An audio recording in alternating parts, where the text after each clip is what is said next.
Free will, determinism, and choice. Every now and then, I encounter someone who raises the free will determinism paradox in a discussion about a choice. It usually goes something like this. Me. We have to make a choice. Either we regulate our population and genome ourselves, or nature will do it for us with war, disease, and famine. Joe Schmo. Your assumption is wrong. There is no free will, so we don't really have a choice. I imagine Joe delivering this brilliant insight with a smug little smile, as if it is the ultimate gotcha. In this essay, I will explain why Joe's comment is an absurd non sequitur. I will also talk more generally about the relationship between free will and determinism.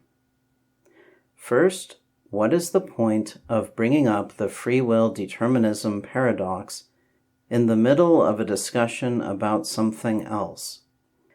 The real motivation is to derail the discussion, while asserting one's intellectual superiority. The intended meaning is something like this. You idiots think you have free will, but you don't. So there is no point having this discussion. I am on a higher intellectual level than you. I understand that choice is an illusion. It's also usually a call for apathy.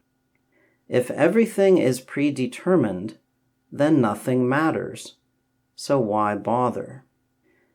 Like other forms of nihilism, denial of free will can be used to rationalize failure and laziness. Joe Schmo doesn't understand that denying free will is a paradox in itself. Discourse presupposes that we can make choices. His critique of choice applies to his own comment. If we can't make choices, then what's the point of his comment? Is he saying that we should end the discussion? That would be a choice. If we have no free will, then we have no free will to end the discussion or to not end it, as the case may be. Joe's comment is absurd. It negates its own significance. If it is relevant, then it is irrelevant. Ironically, Joe Schmo is suggesting that we are free from the burden of choice. He is suggesting that we don't have to do the difficult job of making choices, because fate will make them for us. But we have no such freedom. We can't escape from the burden of making choices. We are forced to make choices. That is part of the human condition. The brain is a choice-making machine, and consciousness is the perspective of that machine. As Sartre said, we are condemned to be free. Joe's comment is a kind of trick. It presents a philosophical limitation on free will as if it were a physical limitation, and thus relevant to making a choice. If we had been discussing whether or not we should shift the orbit of Jupiter by 10,000 kilometers, then it would be relevant to point out that we don't have the physical ability to change the orbit of Jupiter. And so the discussion is pointless. Our freedom of action is very limited by the laws of physics and by our circumstances. Physical limitations are relevant to choices of action. It is important to know what we can and cannot do, so we don't waste energy on futile efforts. By contrast, a philosophical limitation on choice is not relevant to any actual choice because it provides no reasons for or against any course of action. It is only relevant in a philosophical context when we are talking about the human condition in very abstract terms. It could never be relevant to an actual choice. So if he had critiqued the discussion by saying, look, you guys are talking about what we as humans can do, and humanity doesn't have agency, or we little individuals can't change the course of history, well, at least that would have been somewhat relevant, although it might have still been violating the frame of the discussion, right? Because when we're talking about what we should do as humans, we're kind of assuming that we have a type of agency, or maybe that we could try to create a type of collective agency. But if you just say we have no free will because our choices are predetermined, that is totally irrelevant to any discussion about action, right? We're going to act anyway. We're going to choose anyway. So saying, well, your choice is actually determined has zero relevance. All right, now let's consider the free will determinism paradox in a philosophical context. Is it an actual paradox? Does determinism conflict with free will? Both determinism and free will are metaphysical assumptions. In other words, they are presuppositions of thought. They are built into the way that we view the world. The critique of free will uses one metaphysical assumption to negate the other. But there is no reason why one assumption is philosophically superior to the other. As it is usually presented, the free will determinism paradox involves a tacit assumption that determinism is correct and beyond doubt. This is only an assumption, and in this context, it is either hypocritical or naive. If we can question free will, then we can also question determinism. That is one problem with the free will determinism paradox as it is usually presented. It takes one metaphysical assumption for granted while using it to deny another. Are these metaphysical assumptions in conflict? Are we, ironically, forced to choose between them? I will argue that free will and determinism are not only compatible, they are inextricably linked. Free will depends on determinism, and determinism depends on free will. Free will depends on determinism in the following way. A choice must be determined by your mental processes, knowledge, and desires. If choices arose out of nowhere as uncaused causes, they would not be choices. For example, suppose that someone offered you chocolate ice cream or vanilla ice cream. Let's also suppose that you prefer the taste of vanilla and you know that you are allergic to chocolate. Naturally, you would choose the vanilla. That choice would be based on your pre-existing knowledge and preferences. It would have prior causes, and some of those prior causes would be in your brain. If an uncaused cause arose out of nowhere and made you pick the chocolate, that would not be a choice. It would be a strange supernatural event, something like demonic possession. A choice is not an uncaused cause. A choice is when thought generates an intention based on pre-existing preferences and knowledge. And that intention then generates action toward making the intention real.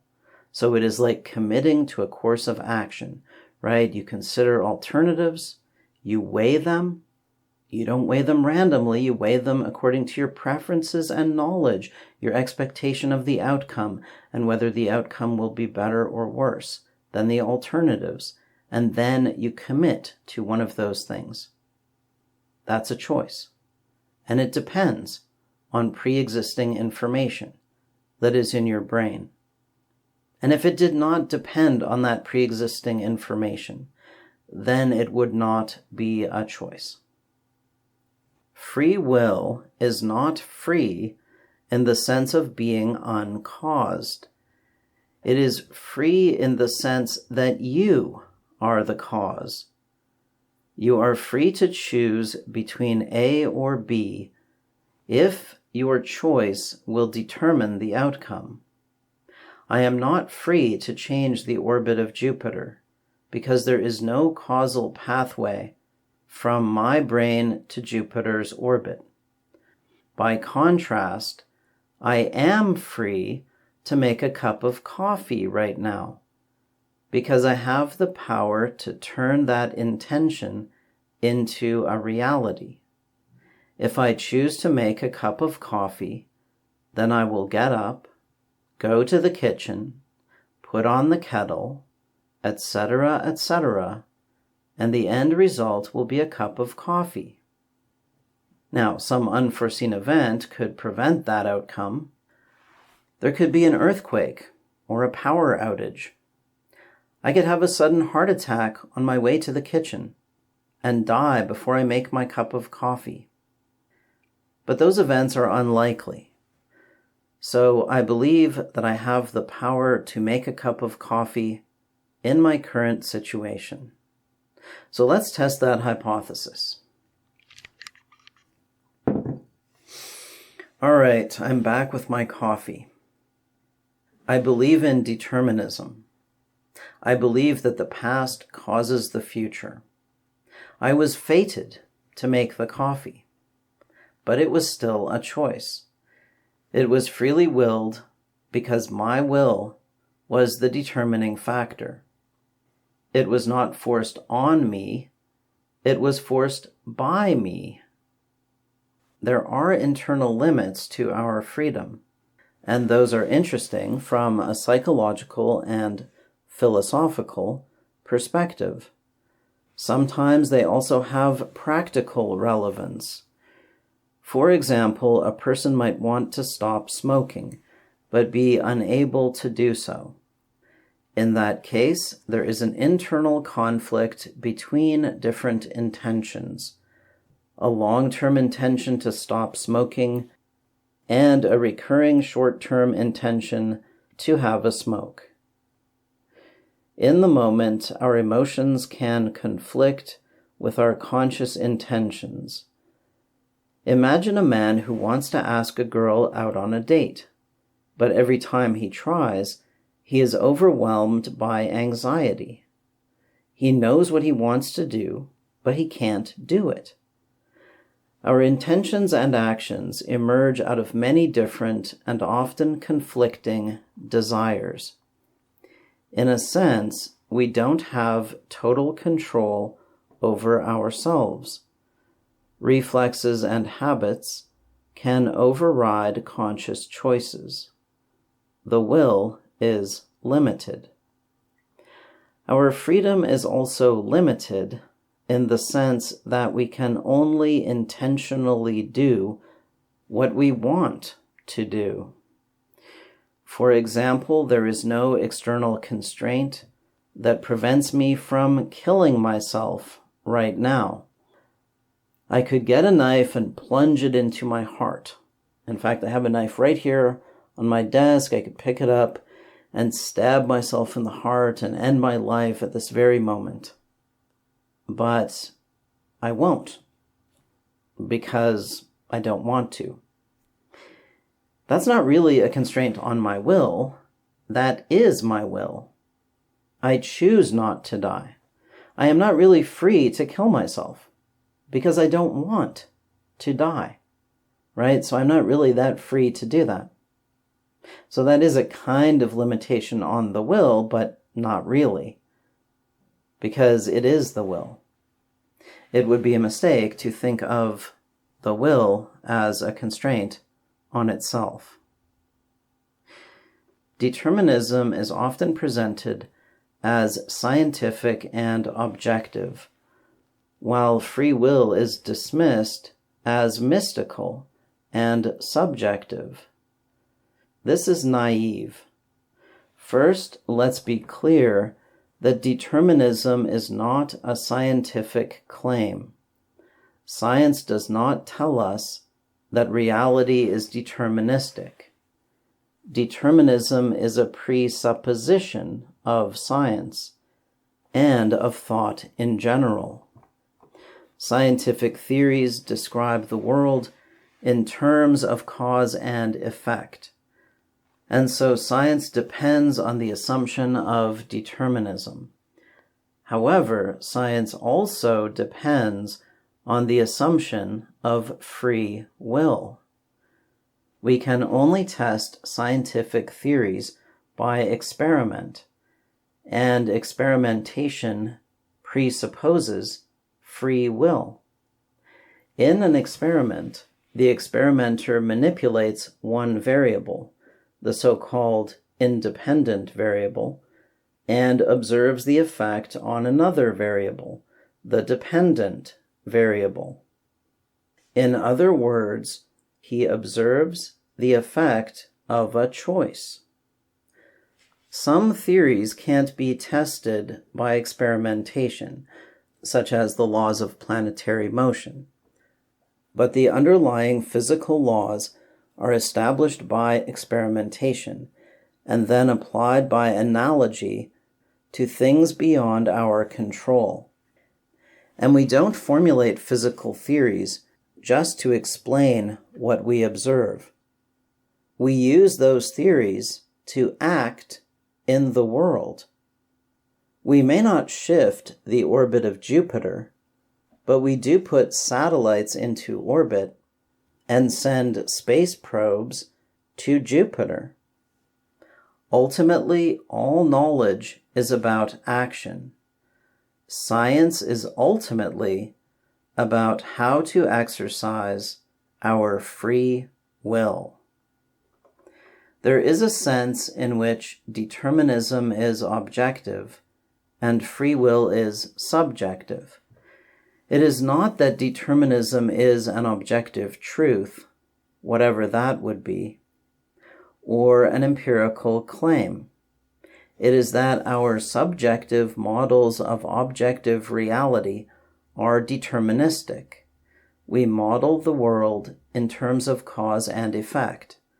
Determinism is how we view causality in objectivity. Conversely, free will is how we view causality within subjectivity. We think of ourselves as a source of causality and our choices as new causes generated by ourselves. When those views are juxtaposed, there seems to be a conflict between them. Thinking about yourself as an object often produces confusion or unease. I call this subject-object dissonance. If you think about your consciousness as neurons firing in a brain, this psychological model contrasts with your introspective view of yourself. A model of a brain as an object cannot contain the subjective experience of being a brain. A psychological theory cannot tell us what it feels like to make choices. At most, we can map subjective experiences to processes in a psychological model, but it will always seem strange to consider that awareness and will are neurons firing in a brain.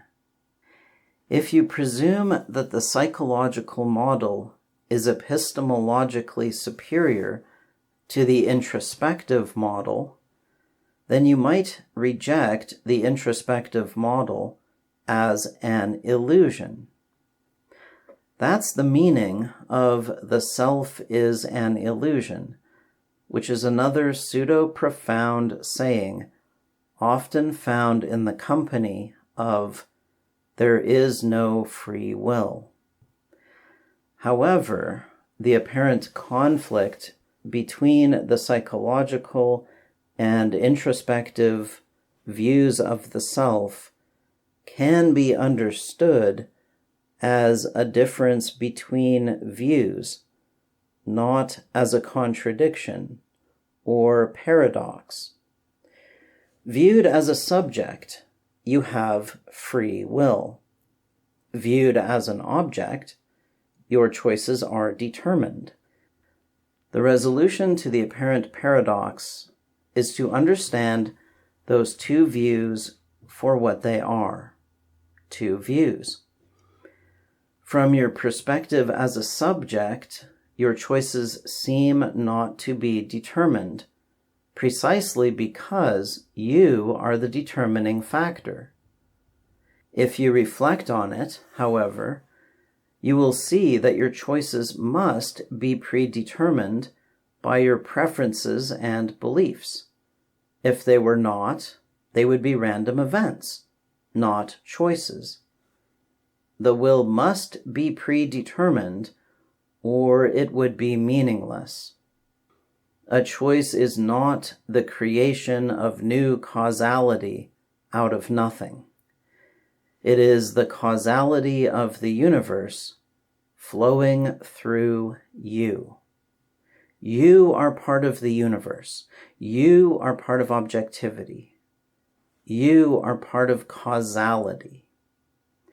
Knowing this does not lift the burden of choice from your shoulders. You are a choice-making machine, and you cannot escape from that fate, except by death. You are forced to make choices, because that is your nature. So, the next time someone says there is no free will, or something like that, just tell him that your free will is part of the determinism of the universe, and so you are forced to make choices. You cannot do otherwise.